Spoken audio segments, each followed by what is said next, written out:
Rowan Hand, it's a joy to have you with us as we approach the last half hour. We're into the last half hour of the programme. Fire Chief Rod O'Hare is with me. How are you, sir? I'm very good this morning, Rowan. Thanks very much for most having welcome. us. It's a pleasure to be here. I'm so proud to have you here because thoughts came to me during the week, and I think before we do anything else, I want to address it. You guys were first responders on the Belfast Road out at Glen when the two sisters were taken from us in a dreadful accident. That's correct, Rowan. What confronted you there was far from easy. You had a job to do, and you did it. And the extrication of the two ladies from the machinery of their vehicle, it was not easy. You were working to preserve any life you could preserve. As it turned out, that possibility did not exist. But your guys are remarkable. Courageous, skillful, professional, and servants of the community.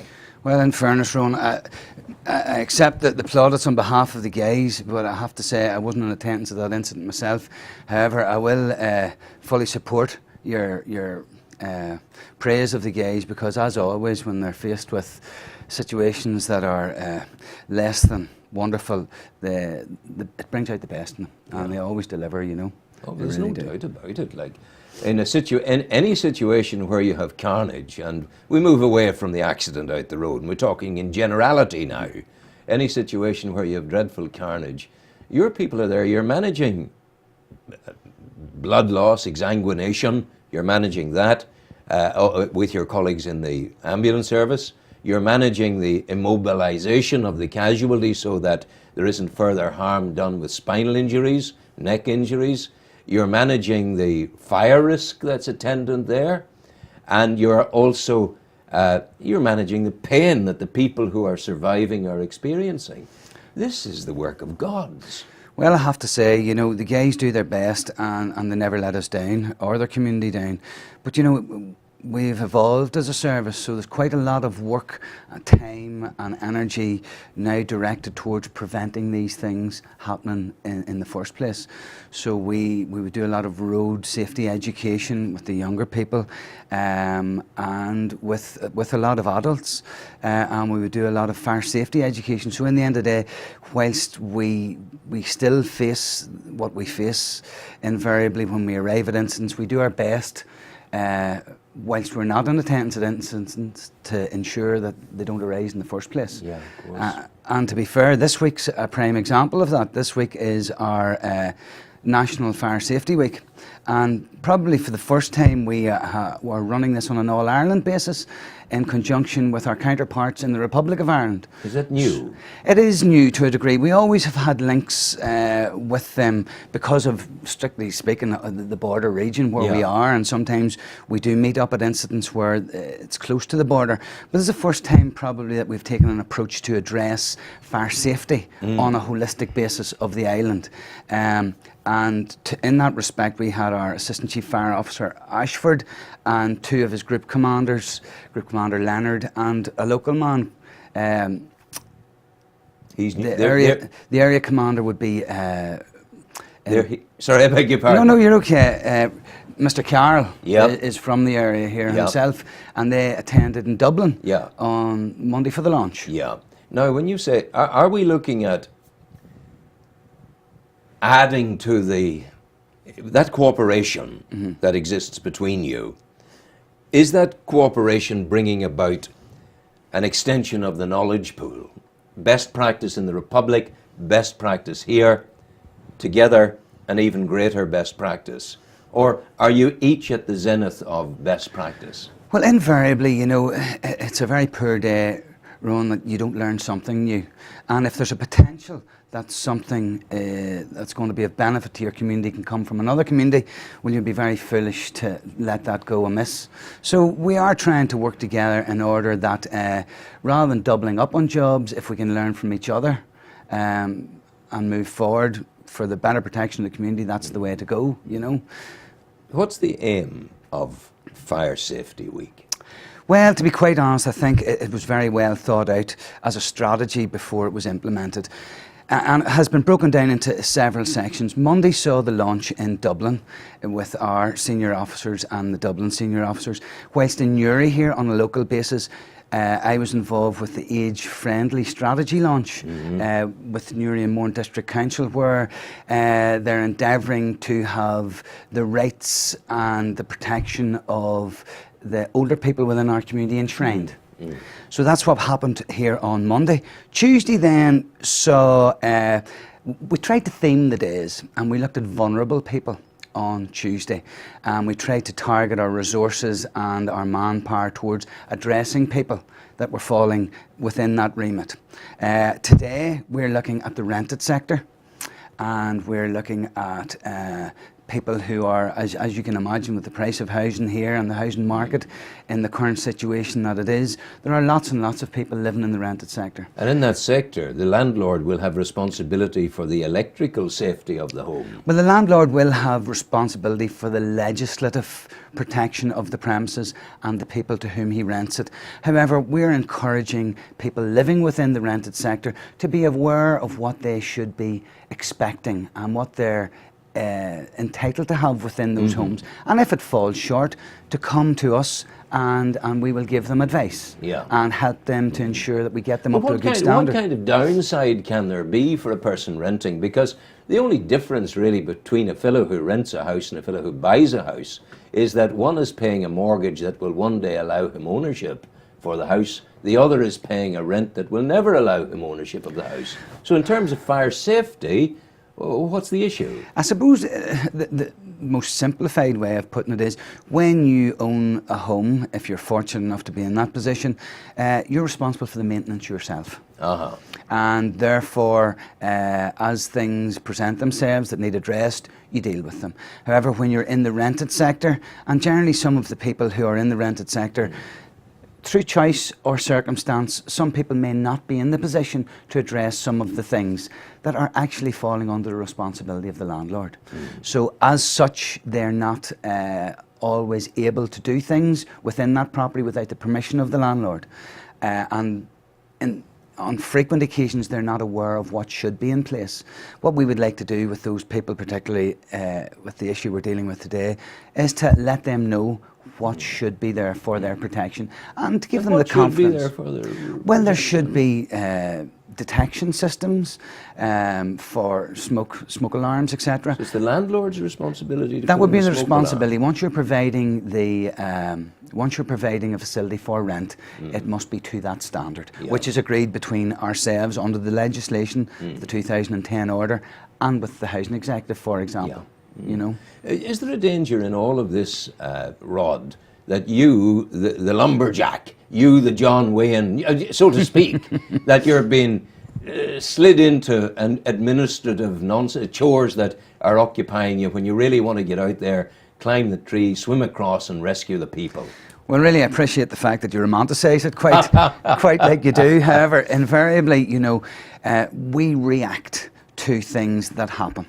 However, we would much rather see someone walking away from something that may have happened rather than dealing with something in the aftermath of something that has happened. So that's why we take our prevention responsibilities quite seriously. I would much rather speak to someone in a home and point out to them that it requires smoke alarms and fire extinguishers, have that implemented, rather than deal with that person further down the line in the unfortunate circumstances where they've had an incident within their home, you know.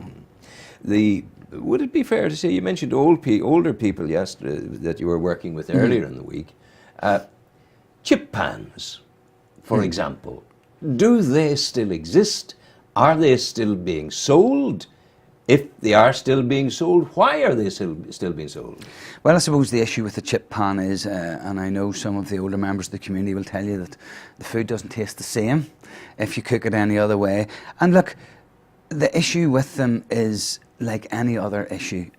It's down to how you deal with it.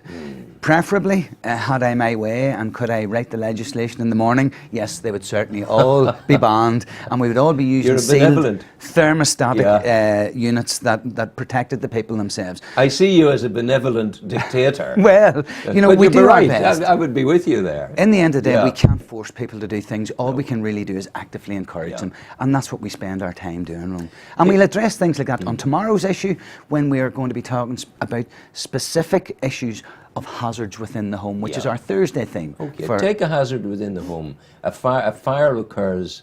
A fire occurs on your hob of your cooker, and it's blazing up, and there's the gas going to the cooker, and the tank is under the kitchen worktop or whatever, and the fire is blazing. I'm the fellow in the kitchen. What should I do? And this is an important one for you guys to listen into here. Well, you know, invariably that is quite an open-ended question because it depends very much on the type of person who is involved in the incident. If you feel relatively confident, a damp towel over for example, if you're talking about the chip pan, will suppress the flames. However, if you're older and infirm, if you're not confident with the situation, the best advice is to remove yourself from the situation, close the door, so compartmentise the fire in the area in which it occurs, ring ourselves, and we're very, very fortunate in this city to have a fire station where the guys are always ready and you will have a response within minutes. Yeah.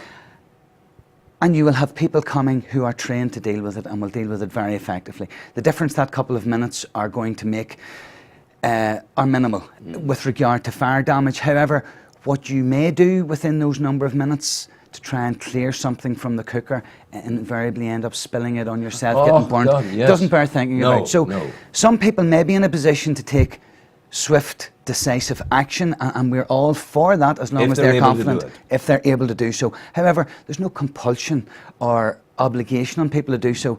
The most safe thing to do, and what I would recommend, is that when you identify it, you take prompt action, you phone ourselves, close the door, and wait for us to arrive and give us the details. And under no circumstances to throw water on the fire? No, definitely not, because again, fire is quite a science.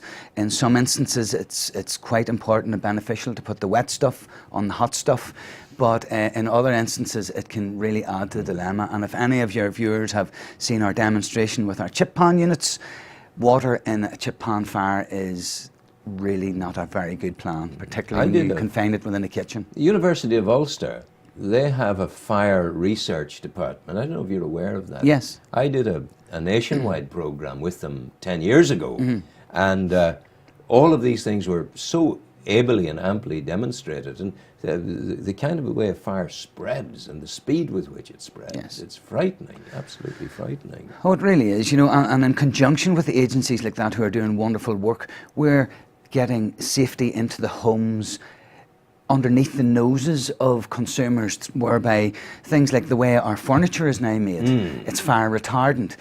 25 years ago it was absolutely unheard of. Your furniture in your home was fuel for the fire. Oh my God. So it's the good work of offices like that in conjunction with ourselves, and the implementation then through the industry where they're using this new information to make people more safe in their home on an indirect basis helps us as well, you know.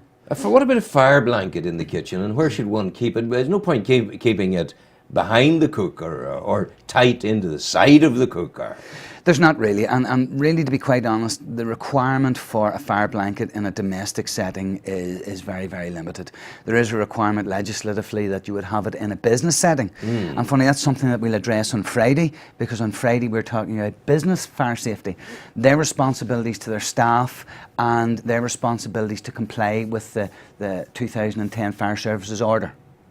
But the fire blanket in itself is a very useful tool. Yet again, I would caution people about any of these things. If you have an understanding, possibly a degree of training, and a capacity to use it, it's quite a useful tool. However, if you are in any way unsure, the best policy is and will remain, as always, remove yourself from the situation, close the door behind you, and send for us. If before removing oneself from the situation, one has the opportunity to flick off the gas at the tank. If you can do that without placing yourself in any danger, it's always a good plan. If in the situation you can maintain the degree of decorum and mental sharpness to do that, that's a great thing. However, people should never beat themselves up trying to work their way through a a checklist as No, such. no, no, If it no. springs to mind and the action is going to be beneficial, certainly take it. However, if you find yourself confused, flustered, or agitated in any way, the advice would always be remove yourselves and leave it to us. Yeah, leave it to you. Yeah. And in the removing, the closure of doors, hopefully fire doors would be very important. Well, particularly in a business setting or in the rental sector, you know, there's a legislative requirement to have them, and those doors will be prescribed to have a certain fire resistance, possibly 1 hour doors for a fire door. However, within That means we'll take it'll an hour resist for it to fire burn. for, Yeah. for an hour. However, within your domestic setting, the lightest of doors, the old eggshell type Oh, doors, yeah. 2 Oh, skins, God, yes. will Yeah. still offer 30 minutes protection. Will It will indeed. So even though you may not think the door is incredibly strong, there's still great inherent value in closing it behind you when you leave the room or the compartment within which the fire is occurring. I suppose then we get to a situation where an old person, maybe sitting at home of an evening, maybe smoking, God help them, and the night wears on, and they fall asleep. Maybe they've had a drink or two. They fall asleep. The cigarette goes down the side of the, hopefully fire retardant, Yes. it'll be okay. But perhaps people have died in their beds as a consequence of fire. Oh, indeed, they Starting have. in that way, smoking in bed. Yes, and this is where we can't emphasise enough the importance of detection. You know, with the best will, you could have 24-hour security on your home. And invariably, the way life is, it could be when that security person would be on a tea break or doing something and had their mind off the job, that something will occur. When you have adequate detection in your home, be it smoke alarms, carbon monoxide alarms, they're on 24/7 duty. And they will invariably give you the alarm. They don't take tea breaks. Yeah. And the only thing that we have to do and the responsibility that your viewers must take is to maintain them. Well, that's the point. If you're on 24-hour duty, you need to be Yes. top of the form. You need to Yes. be maintained. I always say detection's kind of like car insurance. We hope we never have to use Yeah. it, but it's always something you need to have in place. Yeah. Where You know. should one position the carbon monoxide detector? Carbon monoxide falls within our remit as a response, Rowan. However, it doesn't fall within our remit as a fitting Oh, yeah. element. So I would be cautious with your viewers, and what I would say is locating your detector, a carbon monoxide detector, would depend greatly on where your appliances are. Yes. And would depend greatly on the guidance that is contained within the specific model that you buy. So whilst we ourselves wouldn't fit them, we would help people with advice in the course of a home fire safety check if it came to our attention that they were poorly located. You're out and about in schools, you were telling me, and you show people what you do. Yes. Schools are a very busy environment, especially once they get into grammar school or second level. Is there enough priority given to it in the schools? Well, you know, I think what better could be done? I think really, to be honest, our programme for schools really addresses the need, and there's been quite a bit of research done into it as to which are for want of a better word, our target audiences. So we roll out, and we're currently rolling out as we speak, our schools campaign for this year.